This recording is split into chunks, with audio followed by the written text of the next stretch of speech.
I see we get an even better turnout after lunch for these talks.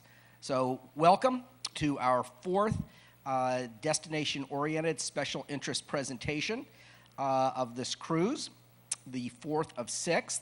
Today we're going to be talking about the Pueblo Crisis, and I'll say right up front, as I did before the Tonkin Gulf incident presentation that we had, that we're looking at a very specific series of events that took place during a very, very complicated time and very, very complicated series of background events.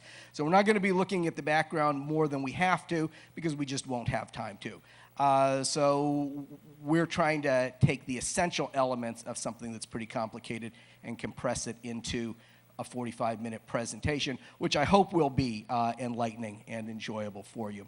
And just for the record, there are going to be two more presentations that I'm giving during this cruise, both on the remaining sea days. The next one, I believe, will be, or one of the next two, will be Taiwan, Cradle of the Pacific, and it's going to look at the latest archaeological, linguistic, and genetic evidence for the colonization of Melanesia, Micronesia, and Polynesia. So there's a lot of ongoing study about how those three great areas of Oceania were colonized, and we're going to be looking at that. And then what will probably be our final talk will be the Korean War at Sea. And for that, I'm drawing upon a book that I wrote on the Korean War several years back, and looking at something that really doesn't get a lot of attention in most written histories of the Korean War. We hear a lot about the Korean War at land. We hear about the Incheon landing or the Pusan perimeter, but you don't hear a lot about what naval forces themselves were doing during the course of the war. So we're going to be looking at that in some detail. All right, well, we're going to jump right into this. If we have time to take any questions at the end, we will do that, but they keep me on a pretty strict schedule here. If we don't have time, I'm very approachable. As any of you who have come up and chatted with me during excursions or around the ship know, I'm glad to talk about any of the things that I'm giving presentations on or anything that's even peripheral to them. And I will be on an excursion tomorrow, so if anybody's on that and wants to chat about any of this, I'm certainly glad to. Is that a whale? It was something. All right. On January 23, 1968, on the eve of what would be the height of the Vietnam War for the United States, North Korean forces attacked and seized U.S. Navy intelligence gathering vessel USS Pueblo, killing one of its 83 crew members and capturing the others. Over the ensuing 11 months, during which North Korea abused and tortured the American sailors, what is known variously as the Pueblo Crisis and the Pueblo Incident became a major Cold War event, raising already high tensions between the Western democracies and both the People's Republic of China and the Soviet Union. This crisis erupted amidst other tumultuous events, including the attack by a unit of North Korean Special Forces soldiers on the South Korean president's mansion in Seoul 3 days earlier, President Lyndon B. Johnson's State of the Union address to Congress less than a week before, and the start of the Tet Offensive in South Vietnam a week later, just to give you some context for what was going on at that time. And we are, in fact, looking here at the USS Pueblo as it looked during the cruise in which it was seized by North Korea.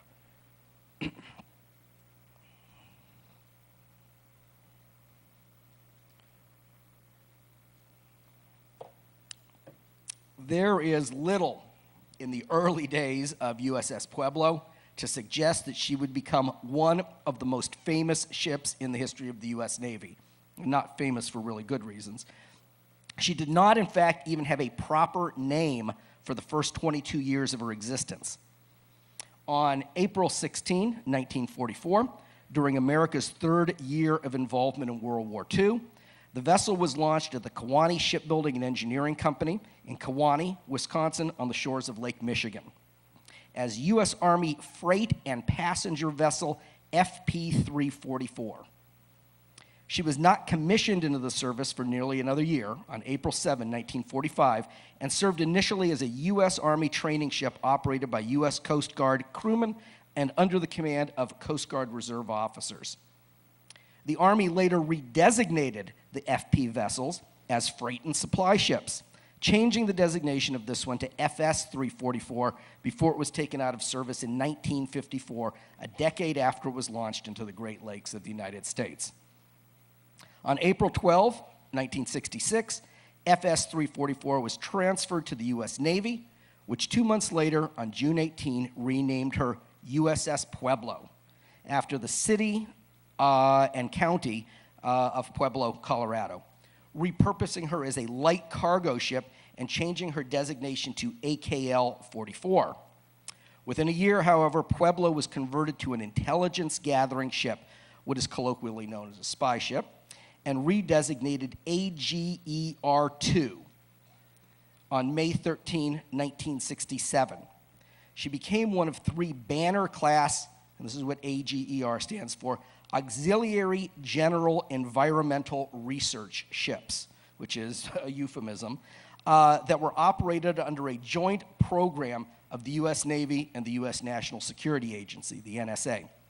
And at left, we can see FP-344, what would become the Pueblo, shortly after she was initially launched in 1944. And at right, we can see the heraldic crest of USS Pueblo that was adopted after it was repurposed as a spy ship.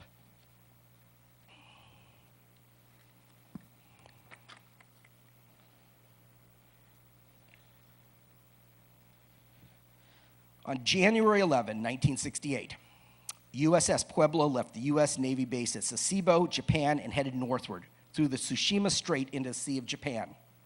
Her orders were specifically to intercept and conduct surveillance of activity by the Soviet Navy and to gather signal and electronic intelligence from North Korea.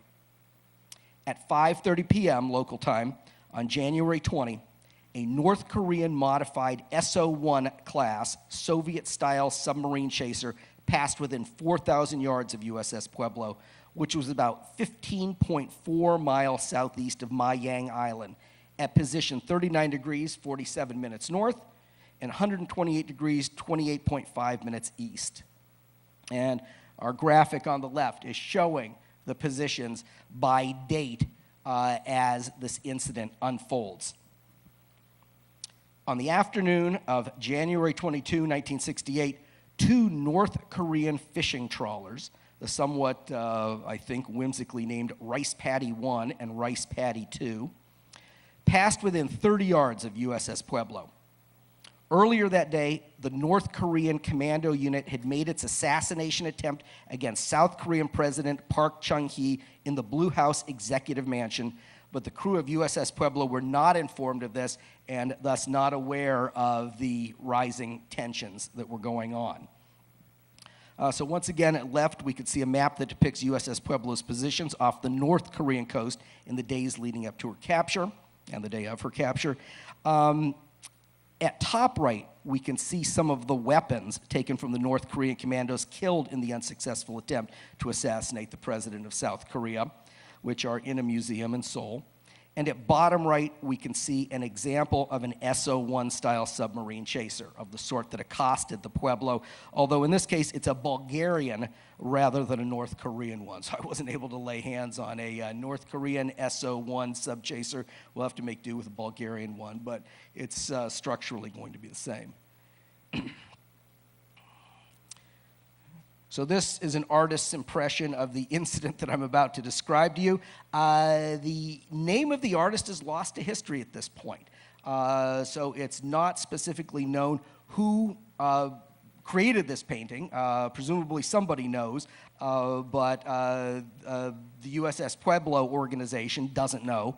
But it was apparently, the original was given to the commander of the Pueblo at some point after the incident that we're going to describe.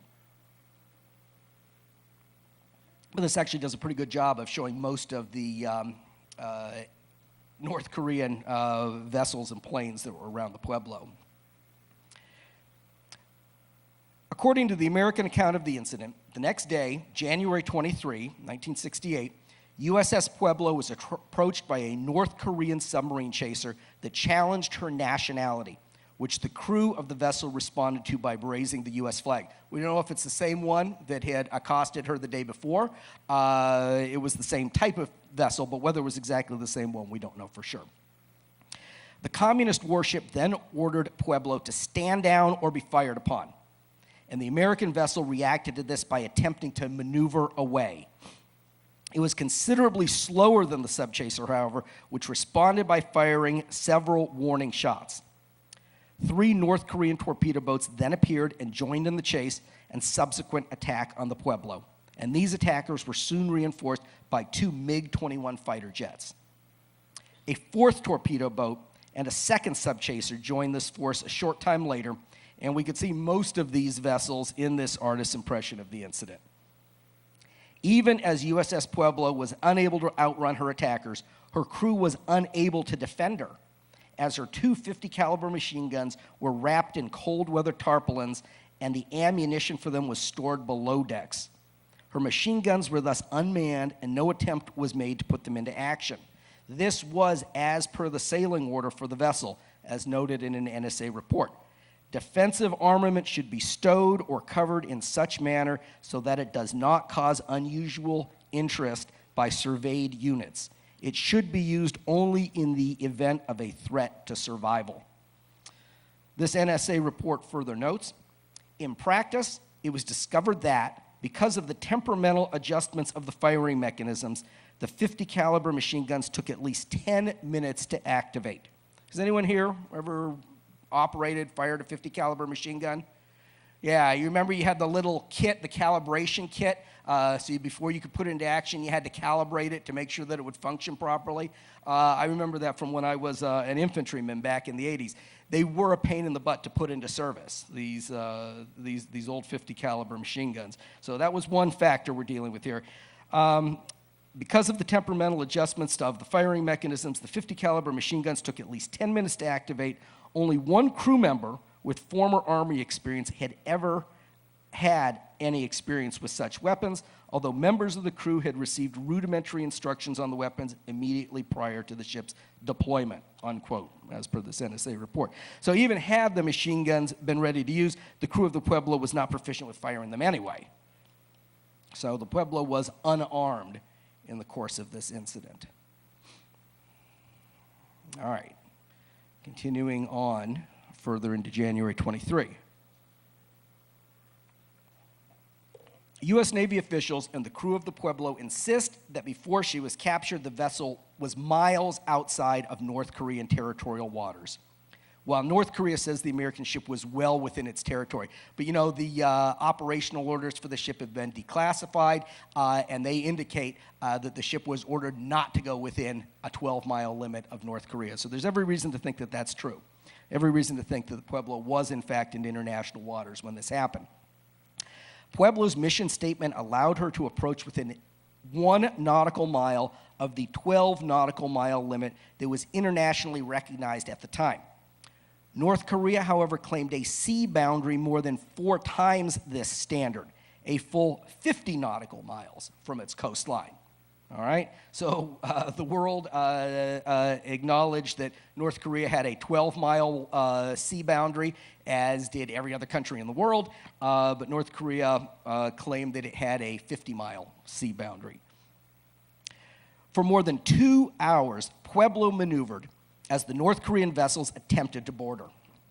Then, one of the subchasers opened fire with a 57-millimeter cannon, and the smaller vessels attacked the Pueblo with their machine guns, causing the U.S. ship to signal that it would surrender and for its crew to begin destroying sensitive material. A little too late, though. Volume of the classified material on board was so great that it was impossible to destroy it all. According to Lieutenant Steve Harris, the officer in charge of Pueblo's Naval Security Group Command detachment on board the ship, quote, "We had retained on board the obsolete publications," the still classified obsolete publications, "and had all good intentions of getting rid of these things, but had not done so at the time we had started the mission. I wanted to get the place organized eventually, and we had excessive numbers of copies on board." Harris concluded that only a small percentage of the total classified material aboard the ship was destroyed.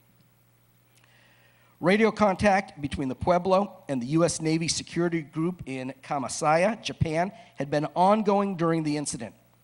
As a result, the U.S. 7th Fleet Command was fully aware of the vessel's situation and promised it air cover, but this never arrived.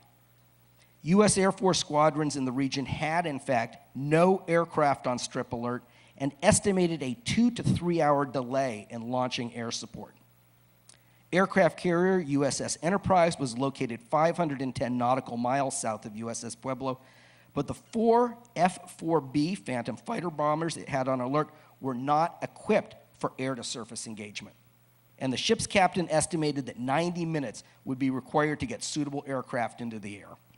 So by the time Pueblo needed some sort of external support, at that point it was determined that none was available. And here at left, we can see some of the damage, a photo of some of the damage inflicted on the Pueblo during the attack. And at right, we can see a North Korean chart showing where that nation says it captured USS Pueblo. All right.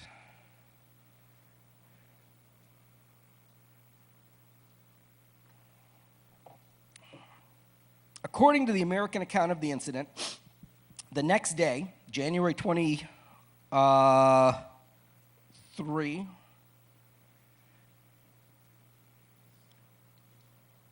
are we at? Oh, sorry, I'm on my wrong, I already read that one, forgive me. There we go. By the time President Lyndon B. Johnson was awakened and briefed on the incident, USS Pueblo had been captured and any rescue attempt would have been futile. Pueblo followed the North Korean vessels as ordered, but then stopped immediately outside North Korean waters. The North Korean vessels responded by firing on her again, this time killing a U.S. sailor, Dwayne Hodges. North Korean crewmen from one of the torpedo boats and one of the subchasers finally boarded the Pueblo at 2:55 p.m. local time and proceeded to bind, blindfold, beat, and prod the American sailors with bayonets. Then, once Pueblo was in internationally recognized North Korean territorial waters, so they did understand the importance of the internationally recognized boundary. Once it was within internationally recognized North Korean territorial waters, Pueblo was boarded again, this time by high-ranking North Korean government officials. It was not until 5 days later, on January 28, that the United States received official confirmation that the Pueblo was in North Korean hands. 2 days earlier, however, on the 26th, a CIA spy plane making a high-altitude flight over North Korea took pictures showing Pueblo in the harbor at Wonsan in North Korea and surrounded by 2 North Korean vessels, as we could see here at the left. All right? So there's Pueblo, and there's a couple North Korean vessels around it. There was naturally dissent among U.S. government officials about how to handle the situation.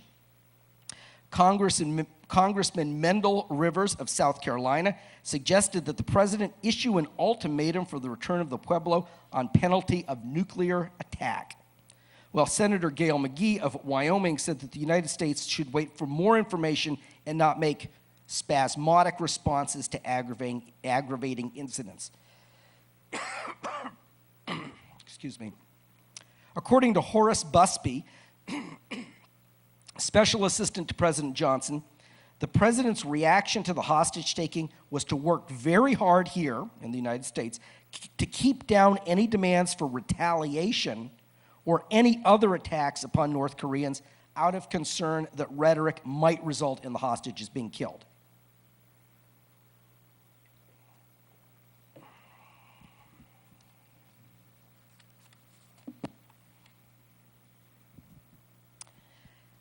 After the Pueblo was taken to Wonsan, the U.S. sailors were moved twice to POW camps, where they were starved and regularly tortured, treatment that became even worse when the North Koreans recognized that crewmen were secretly giving them the finger in staged propaganda photos, as we can see here.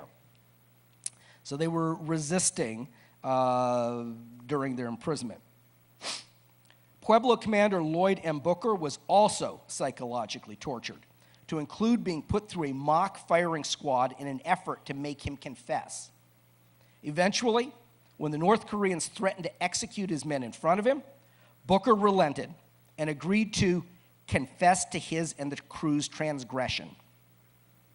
Booker wrote the confession himself, and when the North Koreans verified its written meaning but failed to catch the pun when he pronounced the word paeon, a song of triumph, as peon, and said, "We peon North Korea. We peon their great leader, Kim Il-sung." When they found out, they were really unhappy. Negotiations for the release of the crew took place at Panmunjom on the border of North and South Korea. At the same time, U.S. officials were concerned with conciliating the South Koreans, who expressed discontent about being left out of the negotiations and were using the raid on their presidential palace as a pretense for requesting more military aid from the United States. U.S. officials also found negotiations with the North Koreans to be difficult as a result of their obtuse style of interaction, and many meetings with them ended up accomplishing nothing. And some of the negotiators, the lead American negotiators, there were two lead American negotiators over the 11th month period during which the American prisoners were held, said that the North Korean negotiators were not empowered to make decisions on the ground. They were only empowered to even give responses that had been previously written on index cards. So when the American negotiator would ask a question or make a statement, the North Korean negotiators would flip through a box of index cards and pick the card that had the response that came closest to something that made sense to what the Americans had said. So sometimes they were pulling out a card that had been written with no idea of what the Americans were going to say, and the response read off the card had no connection or basis in reality to what the Americans had asked or requested or proposed. So this really made negotiations very, very difficult when you have one side that is trying to negotiate in earnest for the release of its 82 service members, and the other side that has pre-prepared cards that government officials have given, and from which those cards alone they're allowed to read. So that made it very, very difficult to negotiate. We see here that Time made this one of their cover stories. It bears mentioning that Time magazine put itself in the position of doing intelligence analysis for North Korea. North Korea did not pick up on this giving the finger thing until Time magazine published that that's what the U.S. sailors were doing, after which they were tortured and abused even more. So I'm not sure exactly what Time was thinking, but that was the net effect of what they did. All right.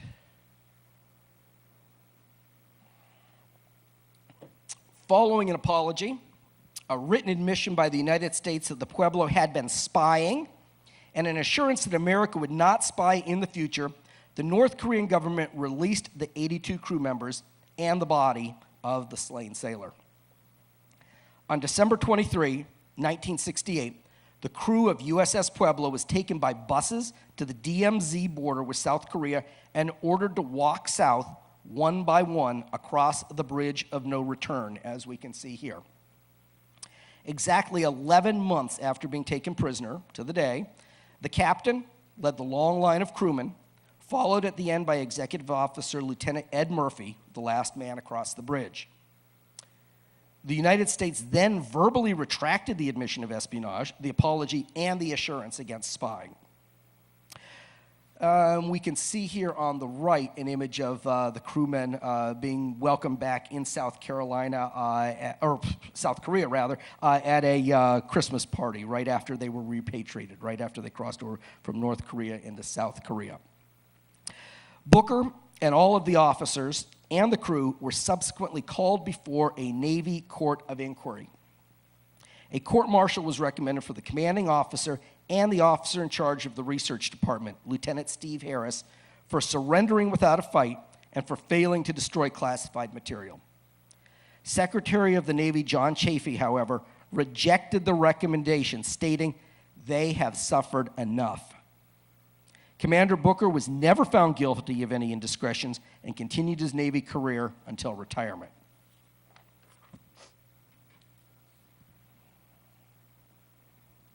Today, USS Pueblo is the second oldest commissioned ship in the U.S. Navy, behind USS Constitution, and remains in the hands of North Korea. So because of it being captured by an enemy state, continuing to be held by an enemy state, the United States has not decommissioned Pueblo, second oldest commissioned ship in the U.S. Navy.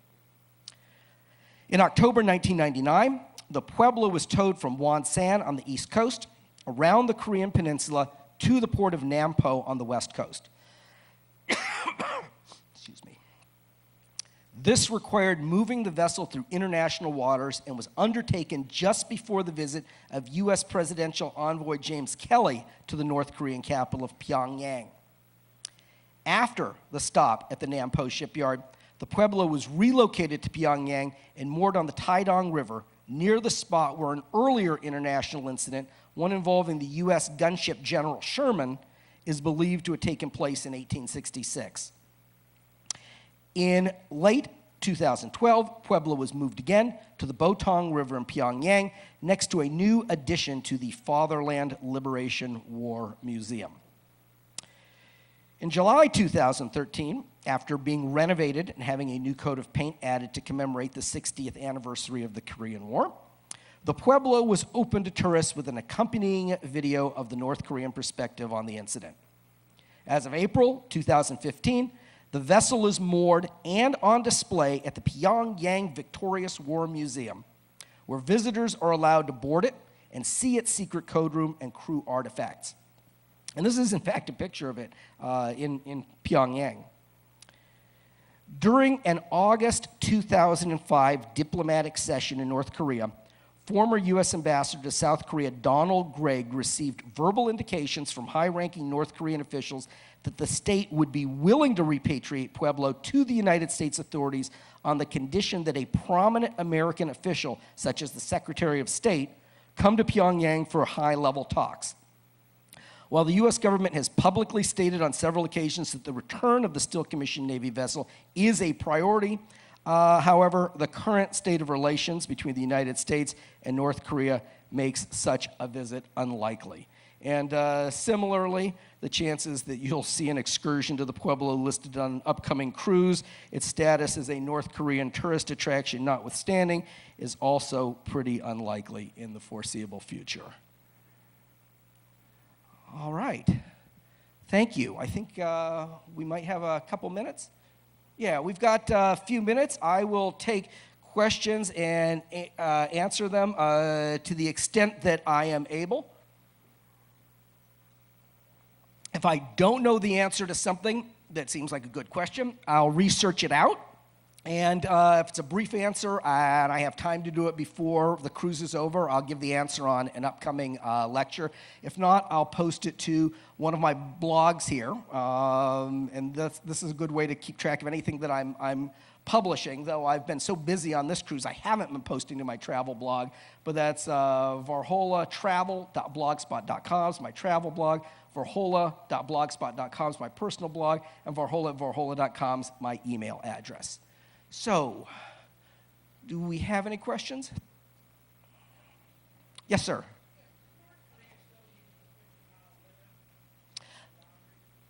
That's a good question. Does North Korea still insist on that 50-mile boundary? I don't know. That's a good question. I'll check on that. It's not recognized by anybody else. And probably people have become so intolerant of North Korea that if they were regularly attacking vessels, beyond 12 miles and out to 50 miles, probably somebody, finally would have just broken down and stamped on them by now. So I don't expect that they are, but I'll check. That should be easy enough to find out. So I'm not sure about that, but that is a very good question. For sure, in 1968 they were. My expectation is that they're not doing that, but I'll verify that. Yes, sir.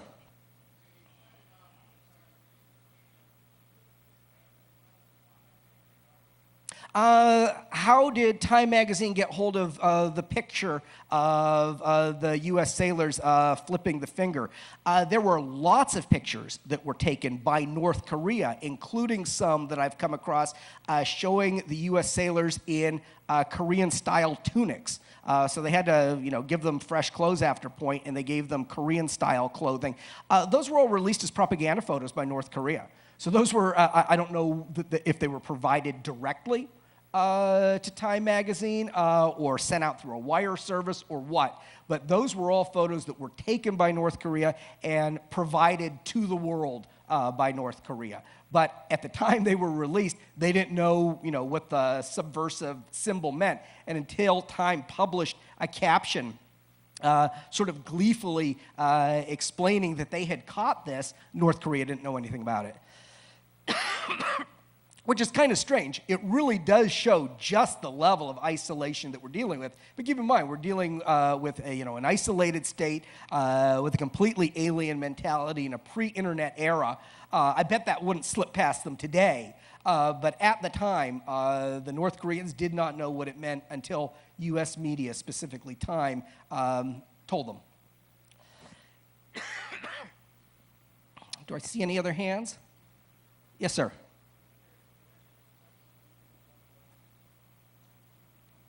Any discussion of what? I'm sorry, of the Pueblo incident and what? Oh, is there any mention of the Pueblo incident in the Pentagon Papers? I don't know, it's a good question. I haven't looked at that for years. I didn't use that as research when I was doing this. I don't know. I'm going to find out. Yeah, it's a good question. Is there any reference to the Pueblo incident in the Pentagon Papers? I'm not sure if there is or not. It's a good question. I know that there was a lot of information that came out just recently. I think in 2011 in some sort of NSA magazine or newsletter, something that wasn't classified. An NSA analyst revealed a lot of the information that we know about the Pueblo incident. So somewhere along the line, probably under Clinton declassified a lot of information. That was something that he was really noted for. He declassified a lot of really, really old things. So I would guess that under the Clinton administration, a lot of the information regarding the Pueblo crisis, the Pueblo incident, was declassified. By 2011 or so, it was being used as the basis for guess what happened in 1968 article written by an NSA analyst. And then a year later, a year after that article was published in the NSA, unclassified internal publication, the New York Times got hold of a copy and ran a big story in 2012 about look what's been declassified about the Pueblo incident. But at that point, the information had actually been declassified probably for several years and had been published for a full year. So most people consider that this was broken by the New York Times in 2012, but in point of fact, it became more or less public knowledge a lot earlier than that. Do we have any other questions? Yes? Oh, the 50 caliber gun. Have they improved the 50 caliber gun since that incident? Man, I don't know. I was in the Army in 1987, and then I got called back for the first Gulf War, so I've been completely out since 1993. That's an old model weapon. That's the M1921 50 caliber machine gun. They're still using the darn things. I just remember they were really, really tough to use. They're big, they're heavy, and you had to calibrate them. I suspect that the ranges that they were, the North Korean vessels were around the American vessel, around the Pueblo. They probably wouldn't have needed to calibrate them very much. They could have just been, firing a point-blank range at them. So that probably wasn't really the issue. But to what extent have they been improved? I don't know. The weapons I was using back in the day don't even exist anymore. I was an anti-tank gunner. I used something called a Dragon, which was this clunky, horrible thing that they stopped using sometime in the 1990s. So my new weapons information is probably not what it should be. But I can tell you all sorts of great things about weapons in the 1980s. So, but I don't know about the current state of the 50 cal. But I want to know. I'm going to look that up and see to what extent the M1921 has been improved. What military nomenclatures will do is they'll add a letter to indicate some improvement. So like the M16 A2 was an improvement over the M16 A1 in some way. The M16 A3, I think, is the one that added the 3-round burst selection, whatever. So presumably there's going to be an M1921, A5 or something, but whatever. I'll check and find out and see if they're still using that. I'll ask my brother. He would know. So, any other questions?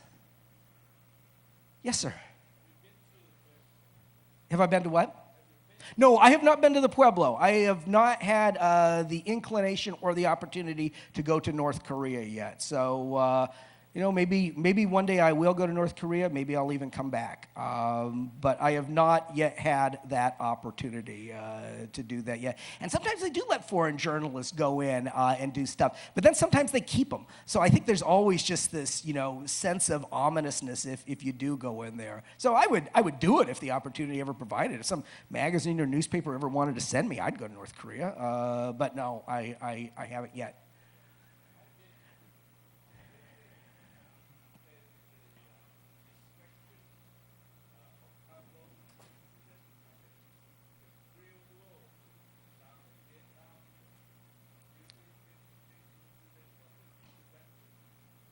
A distraction by who?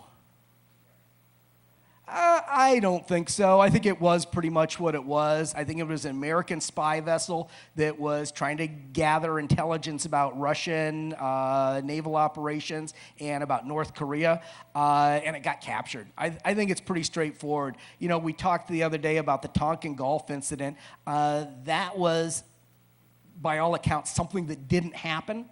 That the United States used to allow itself to get more deeply into the Vietnam War. By 1968, we're right on the eve of, this is just a week before the Tet Offensive. The U.S. is pretty deeply into the Vietnam War. It doesn't need any more bad press. This certainly was not something the United States tried to make bigger play of than was due. Certainly the North Koreans always like to be on stage. They always like to have attention drawn to them. So they were probably doing it to make themselves relevant. Suddenly the United States is having tense discussions with Red China and with the Soviet Union, all because of something precipitated by North Korea. So this is the kind of thing they would do. I wouldn't go so far as to say it was a distraction. I would say that it was something that they were doing to draw attention to themselves. That's what I would say.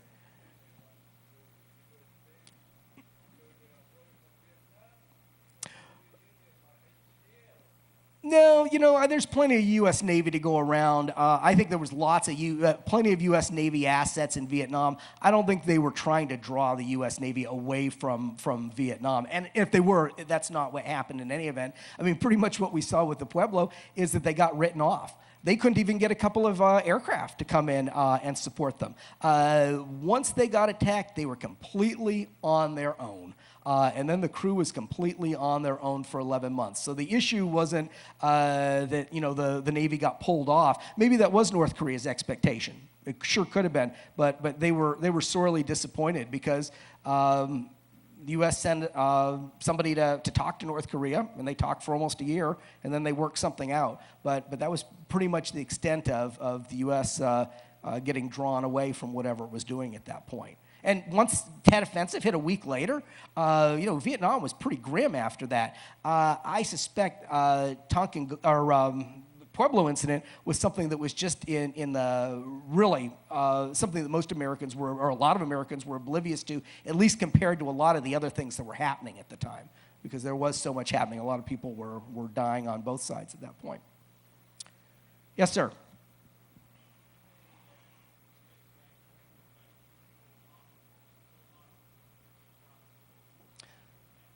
Yeah, they wanted the Navy Inquiry Board wanted the captain and the intelligence officer charged with failure to defend the Pueblo and failure to effectively destroy classified information.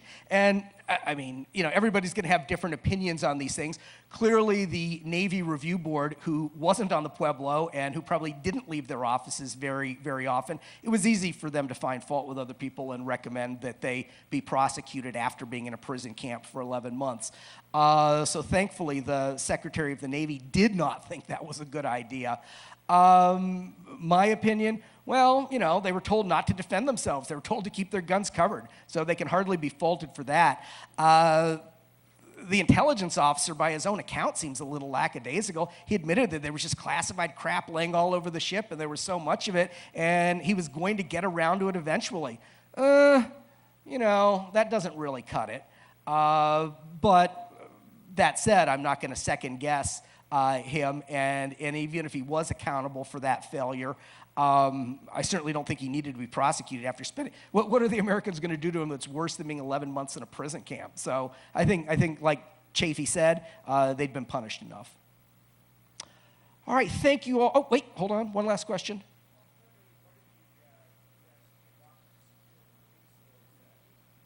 As far as I know, what they gave up was a written admission of guilt and an agreement to forego all future spying. So that's my understanding, that they did not give up anything material. Whether they actually did or not, I don't know. But there's no record of that, no public record of that I know of. So my understanding that it was an admission of guilt, an apology, and an affirmation that they wouldn't do it again, which they retracted verbally when the last U.S. sailor, when the executive officer of the Pueblo walked across the bridge of no return into South Korea. So, all right, thank you all so much for coming.